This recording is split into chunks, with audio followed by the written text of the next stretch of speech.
Can you use your gun, dude? Which way? That way. Let me get some ammo first. Which way is Amron's office? What is this? Oh, hello.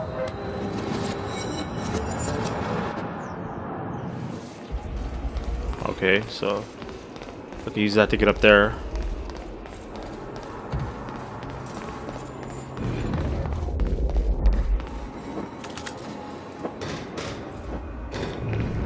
See if there's anything else here. Nothing.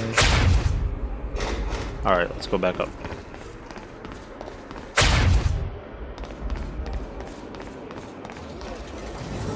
Let's try that again.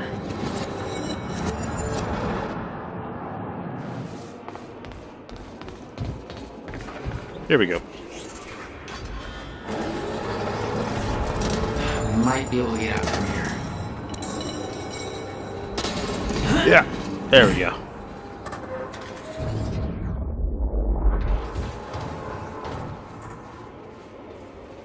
No, not this way. Can I jump it though? I'm not gonna risk the jump. Know what? I live dangerously. Let's use the jump. Ah! There we go. Oh, oh. Thank you, Joyce. Sorry, you got another phone call. Alright, you gotta... So these people are just nonchalantly working. This is the usual employee route.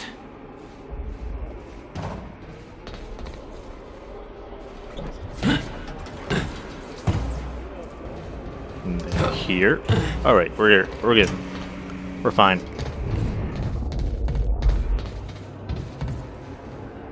Dr. Amaril's office must be close. Ouch, what was that? Oh, stupid thing. No alarms. Looks like nobody here knows about the mess I made on the way in. Nice job, Beth.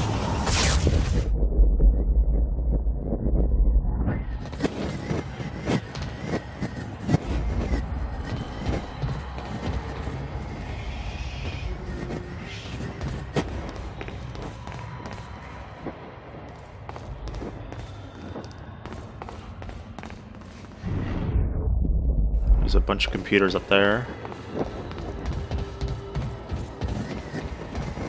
Janitor. Let's check out these computers. Now, look. Just now.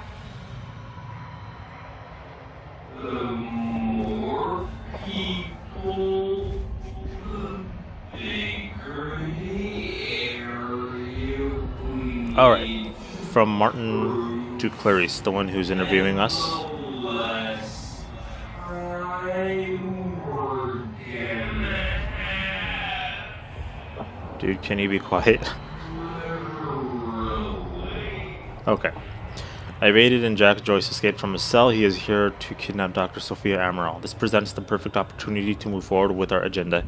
Tonight we send Monarch into a state of chaos. Tonight we ensure Paul Syrian's downfall. When Paul hears about Jack's escape, he'll order Sophia Amaral to be locked away in the villa for protection. As Jack nears her location, have Stetson sabotage the drone surveillance so that his movements will remain undetected.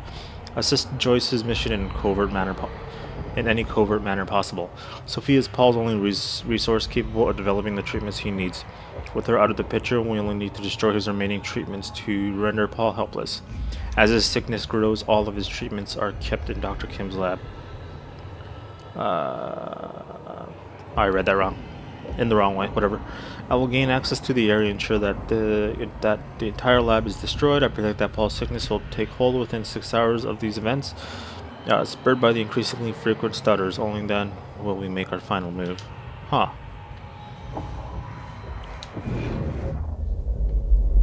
Oh, there's this thing.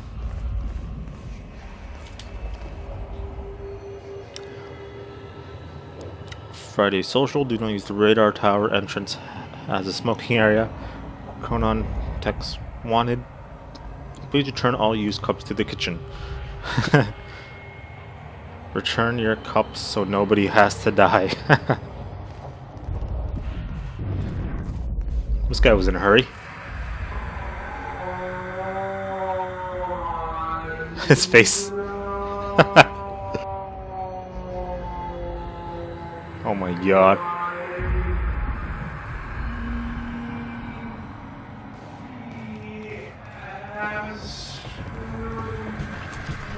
Oh, they moved back. That's cool. Alright, let's read this one. From Fiona to Beth. Okay. Joyce in custody. Your plans might actually overlap for once. I'm going to attempt to access Dr. Kim's lab tonight during the gala to find out if he knew about the countermeasure. I still think that's our strongest lead. However, if I get inside, I should be able to shut down some of the security measures from inside. The problem is that getting inside the lab, and that lab might prove to be a long shot. Couldn't get a hold of Amaral's key card, so I resorted to shameless flirting in order to find a means in going to the gala as Charlie Wincott's date, quote unquote, in hopes that he can get me inside. That if I can hold back from punching out the douche for that long, consider this a test of restraint. Poor Charlie. I know that you think Jack is the key to obtaining the countermeasure, but the evidence is really stacking up that Dr. Kim knew something about the device. All the research he did in that lab is classified. They're hiding something big in there. I'll let you know what I find. Ah, crap. Whatever. I discovered that Jack Joyce is in minor custody, walked right into the mansion on Gull Island, gave himself up. What the hell are you up to if you want to help my blah blah blah blah. Alright. To Fiona from Beth. Yeah, oops. I'm sure you noticed that things didn't go exactly according to plan at Ground Zero. Seems like running theme tonight. Can't go into details now, but we found something that I believe is the key to retrieving the countermeasure. The solution is in sight, but we need to kidnap Sophia Admiral in order to get it to work. Jack gave himself up as a part of the plan to get him inside. I'm on the way to release him so he can get into Admiral. So that he can get the Admiral. Poor man's Trojan horse. Desperate times, desperate measures. What's your status on update on Dr. Kim lead? We may need your help from inside to pull this off. Any chance you can lower security and in around the R&D facility? Let's just read the rest of this here. I'd warn you that your plan of the inside island sounds reckless, but I'm sure you fully work. Keep in mind that the minute Dr. Amon goes missing, the entirety of Monarch is going to be hunting you down. It's the only thing keeping Serene alive. He won't let her go without a fight. Keep safe. Alright. Some downstairs too. Oh man, got a lot to read.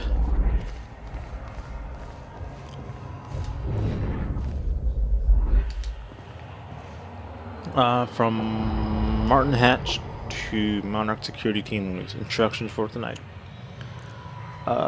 People, it seems like we are having an even busier day than we anticipated. Beware that both Liam Burke and Jack Joyce are now being held in a detention center at the island. It should go without saying that Burke no longer has any authority within Monarch Solutions, and should be treated as any other detainee. Both Burke and Joyce are considered exceptionally dangerous, and Joyce particularly so. He is chronon active and should be handled with caution. That said, Joyce has given himself up. It's possible that he has realized the futility of his position and the fight has simply gone out of him. But I'm not convinced he has no ulterior motive. Mr. Serene has to concentrate on his speech tonight. It's extremely important to the future of his company, so please ensure that everything goes smoothly. In the meantime, I will personally be conducting an interrogation of Joyce. Please expect my arrival at the detention center shortly. Martin Hatch. Alright, so I'm gonna go downstairs, get that thing over there. Sorry, dude.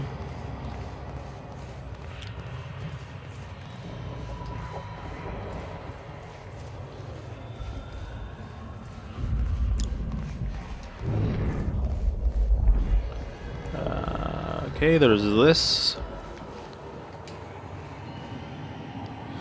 From Sophia to Monarch. Team leads. Hello, I've just been informed that the time machine core we obtained from the university has reached Monarch HQ safely and is currently being installed into the new time machine corridor system we have constructed there. As you know, the core of the time machine is the time machine. The corridor around it is merely the user interface. This means, of course, that once the installation work is complete, we have effectively moved the time machine from the university into the Monarch HQ. That said, we don't intend to use it. Let me repeat that. There are no current plans to use the machine. We are not sure how safe it will be to use, given that the initial activation has caused the fracture. I personally believe that now that the core has been activated, further use would be safe, but has been what? Further use would be safe, but make no mistake, this is a hypothesis, not a proven fact. We know that the machine taps into the University Meyer-Joyce field, and somehow that connection has caused a fracture in the field. Apparently, because of the misconfiguration, we are looking into the specifics. But until we know for sure, it would be irresponsible to use the machine. However, having it in place gives us a degree of control. It allows us in an emergency to travel backwards, although we obviously can go no further than to the time of its activation last night, or forwards as might be required. Obviously, being fully secured at the building's restricted area on the top floor also means that nobody else can use the machine. I have to reiterate that the only person who may authorize the use of the time machine is Paul Serene. I do not have that authority. Martin Hatch does not have that authority. The only person who does is Mr. Serene. He takes this issue very seriously, and I strongly suggest that you do the same. Alright.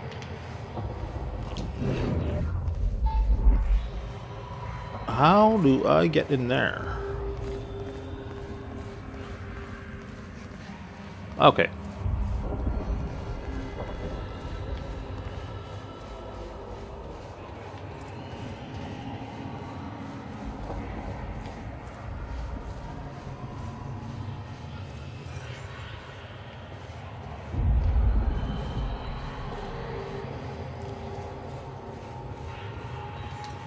Guns made to operate in a stutter.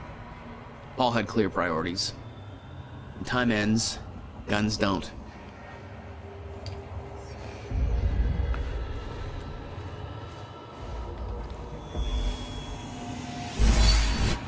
Alright, that's 4. Let's upgrade.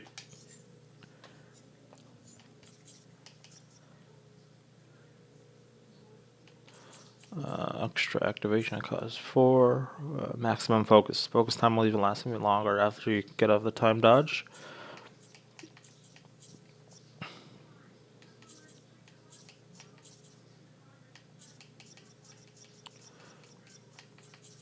Let's do the maximum focus thing.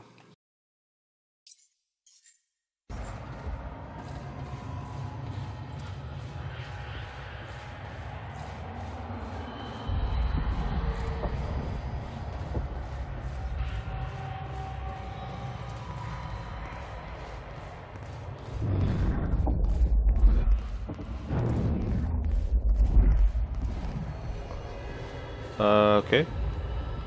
So is this a ripple? Brenner's mug. Check out Burke's contacts. Who's he working with?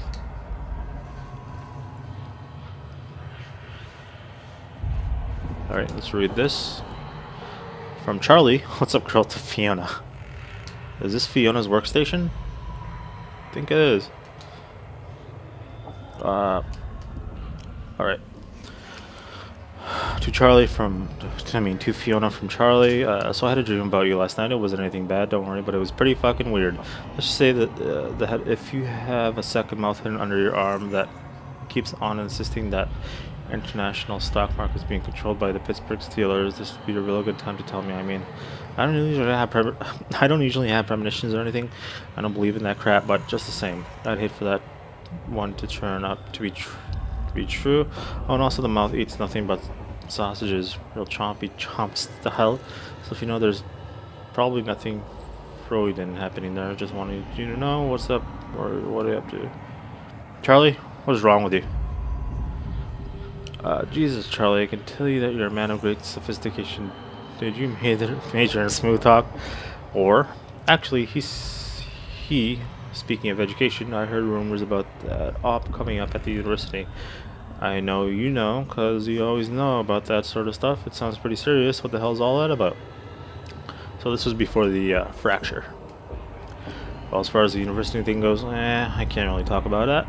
I mean, yeah, obviously, I know I'm like the first person to talk to about something like that, but it's classified. I sure as hell wouldn't put that down in an email, so maybe you should just come down and talk to me, you know, if I was free to talk about it, which I'm obviously not. Big food. Seriously, I can't talk about it. I don't even want to know how you know about it, but you should still bring me food, not sausages. Don't make this weird, Charlie. Okay. More stuff upstairs. Let's go. Can't use my time dodge right now. I'm trying to. Won't work.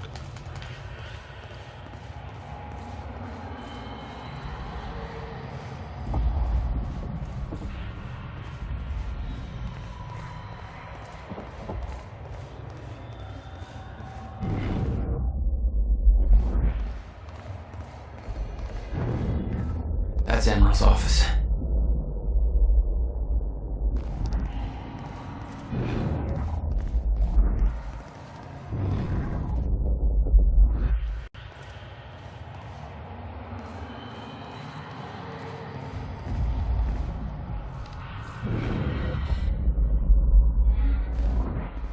What?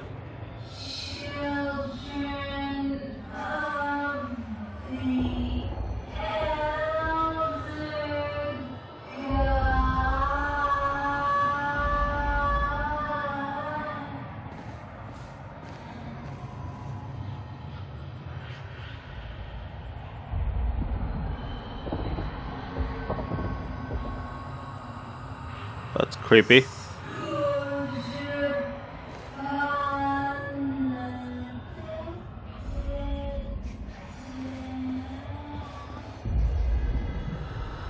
So, I want to know, is Alan Wake really real in this world? Because she's playing Alan Wake. She's singing a song, which in slow motion sounds really creepy. I guess any song would. I'll try and talk over her. From our attached to the Monarch team leads, the purpose of the gala. Alright, greetings. It has been brought to my attention that there is some confusion as to the reason for the upcoming evening gala on Gull Island. I understand that some of you feel that such a celebration is frivolous, even misguided. In the aftermath of last night's events at Riverport University and the now present, steadily advancing fracture in time. These concerns are understandable, but they are missing the bigger picture. Monarch Solution is now entering a phase in which its true purpose will be fulfilled. We have finally arrived at the moment for which we have spent years preparing. The purpose of this event is twofold. First of all, for those selected to be part of the LIPO project as scientists, technicians, support, personnel, or in some other role, it will be important to see and hear Pulse Marine. Continue confidence in the survival program is vital for the continued survival of Monarch, and ultimately the human race itself.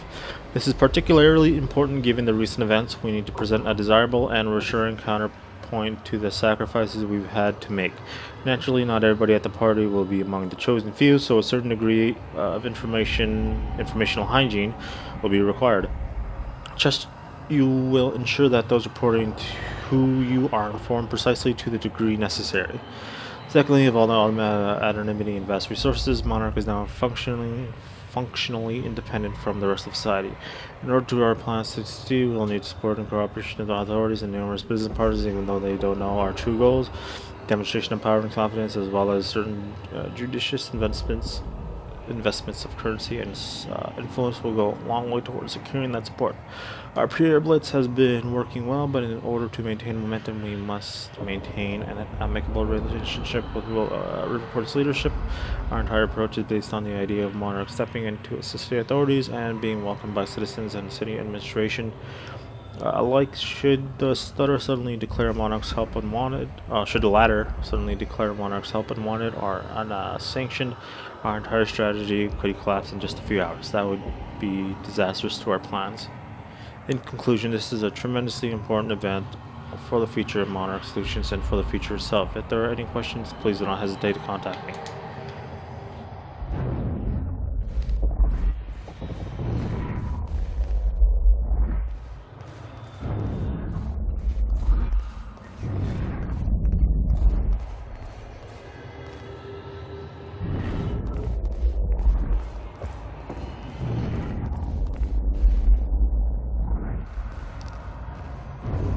Alright.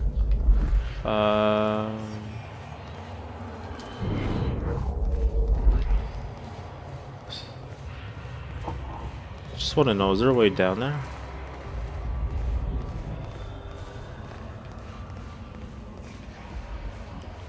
No, there's no way, because there's stuff behind that wall. Just want to know if there's a way back there. Which I don't think there is. Hold on. Hold on.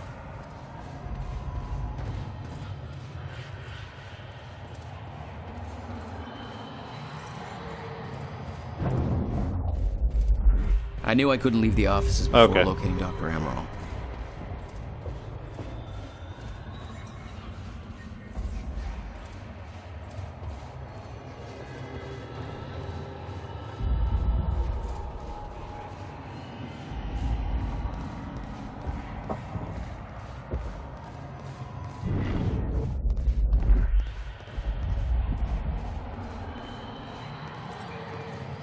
Project Fracture Progression. We looked at the preliminary data of the frequency and severity of the stutters and crunched the numbers, and the results are alarming. Our original perception, which gave us years until the fracture reached the point where time breaks down completely, does not match up with the progression of the stutters we are experiencing. Put simply, the stutters are happening more and more frequently, clearly indicating that the Meyer-Joyce field is breaking down much faster than we thought. Taking the rate of acceleration, we hypothesized that we might have as little as 24 hours until we reach the end of time. Wow. Or the point at which time stops and is no longer starting up again. We do not know why the original projection was wrong, and why that data, which we do consider reliable, coming as it does from a serene, seems entirely to contradict our current findings. Regardless, the main issue seems clear. In order to achieve Monarch solution static goals, the LIPO protocol should be activated as soon as possible. That there looks like what Beth wanted. Oh, shit. Emerald's at the party. So we got the Chronon pack. Stutter won't last. I better find a way out of here and get to the party. Chronon disrupted wave function subjects, aka shifters. So this talks more about shifters. And I'm guessing those x-rays are of the shifters. Slide 1. So slide 1 and slide 2, okay. Much of what we know about shifters is theoretical, based on observations made by Mr. Serene and the limited experimentation we have been able to conduct in the only subject we have managed to capture. They do not seem to have a stable physical presence, rather than the data we are getting appears to be fragmented and contradictory, as if they were countless versions of the subject occupying the same space. Our current theory is that they somehow exist in a persistent state of quantum superposition. Or, to put it in another way, with that reference to the famous Schrödinger cat thought experiment, that the cat is both alive and dead at the same time. The full mechanics and implications of this exceed our current understanding, but on a practical level, it seems to make them highly resistant to injury.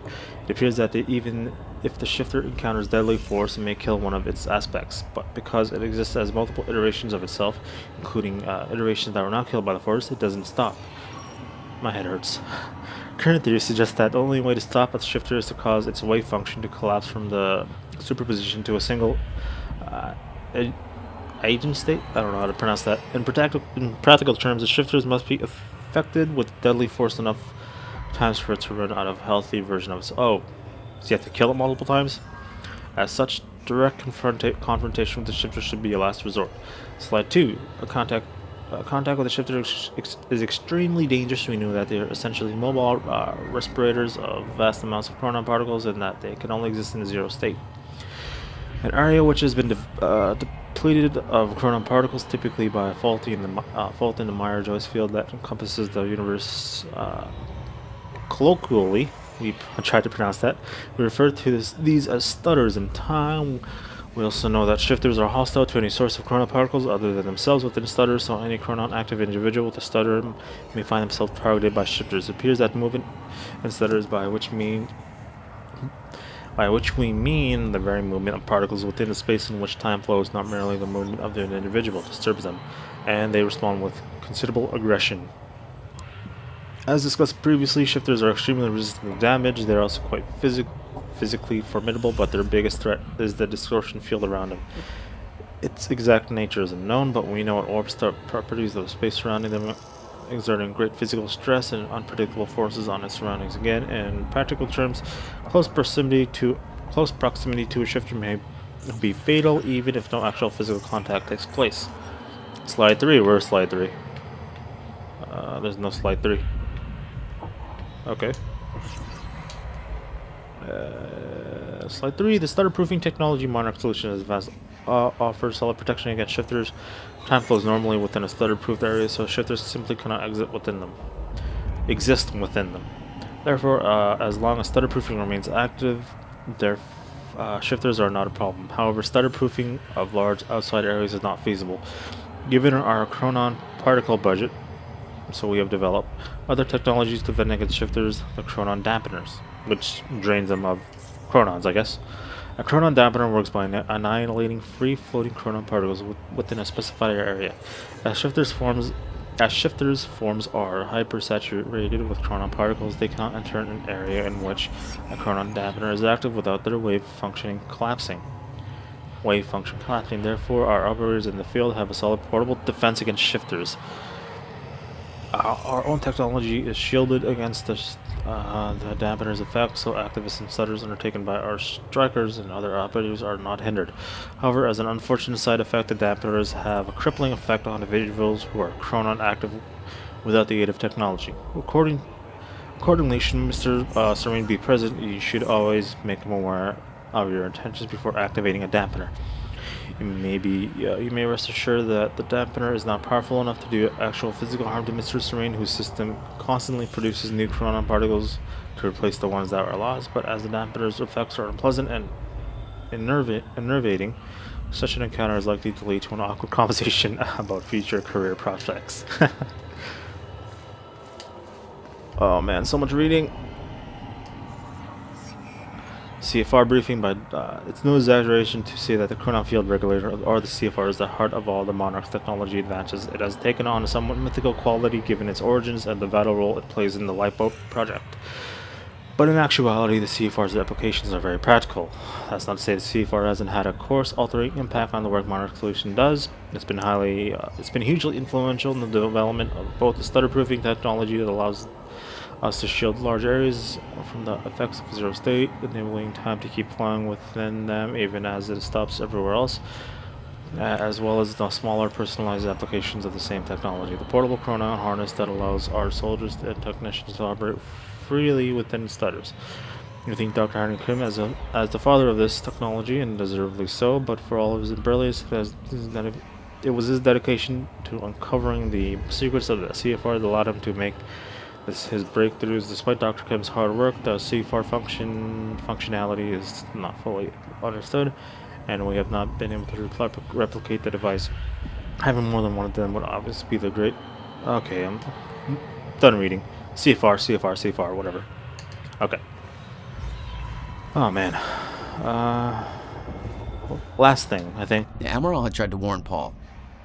The end of time was approaching quickly. Less than 24 hours away. Mr. Serene believed it would take years to run its course. Admittedly, he was wrong. To Sophia from Paul, subject Dream Riddle Warren. Sophia, as I promised in our latest session, I'm not going to transcribe what I recall from my dreams. I still have doubts that this exercise will keep alleviating my symptoms, but I'm willing to explore the idea further if you truly believe in its merit. For someone who is not a medical doctor, let alone a mental health professional, you seem to have a great interest in my thoughts. Not that I don't appreciate it. Here's my first attempt. I recall a haunting image of 7 red doors. Each door had a wrought iron handle that was dripping liquid metal onto the ground, creating a pool in the middle of the room. I looked down into the aqueous metallic glow at my feet to see my own glimmering reflection, revealing that I had aged half a lifetime. Startled, I looked back to discover that only one door remained. Jack Joyce stood in front of it. The heat in the room was overwhelming. Jack was sweating profusely, his skin red and peeling open. He begged me to take him back home, but there was no door leading home. I opened the only door left and entered, discovering that we were back in the same room we had just exited. He refused to come to terms with this and opened the door again. I followed him over and over as he desperately opened the doors, preferably us to back where we started. The heat grew and he howled in pain, begging to know why I made the other doors disappear, why there was only one path. He begged me to bring the other doors back. He begged me to take him home. The iron pool burst into flames. Jack screamed in agony. I grabbed him and told him that we needed to learn to endure the heat, to embrace the flame. I knew it would come to pass eventually, but the only way to survive it was to accept its inevitability. My body began swaying rapidly, dancing to the movement of the flames around me until my bones faded out of existence and I around the fire until we were one and the same. I was no longer one being in one. I was no longer one being in one place in time. My life force spread evenly across the flames until I was no longer an individual in one body, but a grander, shifting entity. I could feel Jack being consumed within my essence. I felt the power within the heat, clarity of intent. I forgot about my desire to ever return from the flames, because the body that once desired to return was lost forever. I became the very thing that I entered, and it became me, a cyclical fury chasing itself. Ouroboros. What was this, Resident Evil? I woke up in a cold sweat. I quickly wrote down the words that poisoned my mind in that moment. Delmore Schwartz was right. Time is fire. Time is the fire. With Jack Joyce in our custody, I thought it relevant to forward your message you sent me years ago. Do not underestimate the significance that he holds in your life. I understand your concern that he is reluctant to accept the inevitability of what is coming. However, when he sees the whole picture, he'll have no choice but to believe. We all had our doubts once he showed us the light. Give him time. Alright, so I'm going to end it here, guys. That was a lot of reading. The next part, we are going that side. Hope you enjoyed. See ya.